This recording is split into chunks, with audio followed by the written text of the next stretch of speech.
Formålet med det her møde er at få lidt mere håndtag på nogle af de tiltag, der har været diskuteret siden vi holdt 2.0 cirkelmøde på Flings Hotel for længe siden. Det møde var jo en slags, kan man sige, opmuntring og en slags inspirationsmøde, hvor vi mødtes alle sammen for ligesom at tjekke ind på, hvem er vi på Samsø i dag, hvem har energi, og hvem synes det her det er interessant, og hvordan kan vi få nogle nye krydsbestøvninger til at blive til nye projekter. Fordi, kan man sige, visionen er over. Nu skal vi have arbejdstøjet på, og nu skal vi i gang med at lave projekterne. Det betyder rigtig meget for os, der bor her, at vi har den her indre idé om, og fælles ting om at være bæredygtig og fossilfri. Det giver en stolthed. Når man kommer ud i Nøs, så for det første, så er det jo nogle gange svært for folk at huske mit navn. Men man kan altid huske, det er ham fra Samsø. Fordi Samsø, det er sådan, det skaber nogle følelser, og det er altid sådan positive følelser, kan man sige. Og der kommer altid det her grønne image, vi har på banen.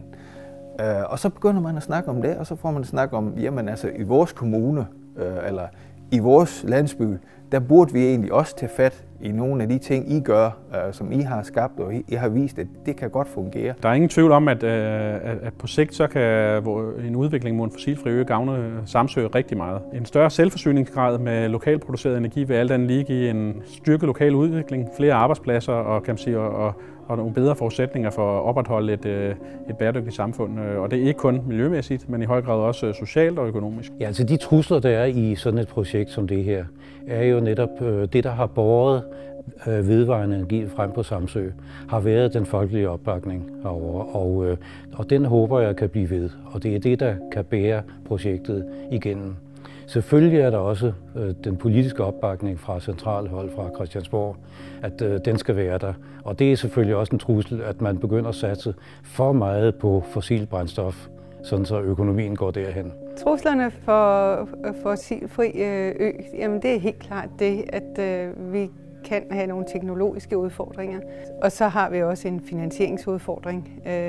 Det kan være rigtig, rigtig vanskeligt at låne til den slags projekter, og specielt når vi ligger i et landdistrikt og på en ø.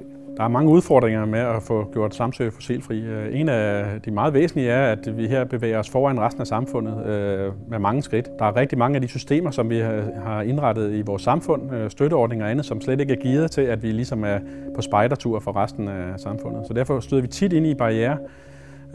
Og kan man sige, det er en af de allerstørste trusler for at få indført det her. Velviljen og engagementet på Samsø fejler ingenting. Altså hele den der vedvarende energiforsyning, den har jo sådan set 3 søjler. Der er varmeforsyning, der er elforsyning og der er en transport. Og det er lidt vores akilleshæl. Og det er den store udfordring, vi har frem til 2030, at der skal vi også til at bruge vedvarende energi. Men nu skal vi til at ned i dybden og finde ud af, hvordan opnår vi det. Og det er der, jeg mener, vi står og skal definere, hvilke delmål vi skal komme igennem med. Og der skal vi tænke alvorligt godt over, hvad er vi gode til, hvad er vi mindre gode til herovre.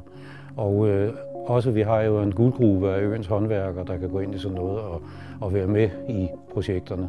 Så den slags ting skal vi til at tænke over, hvordan det nu i første fase kommer til at hænge sammen.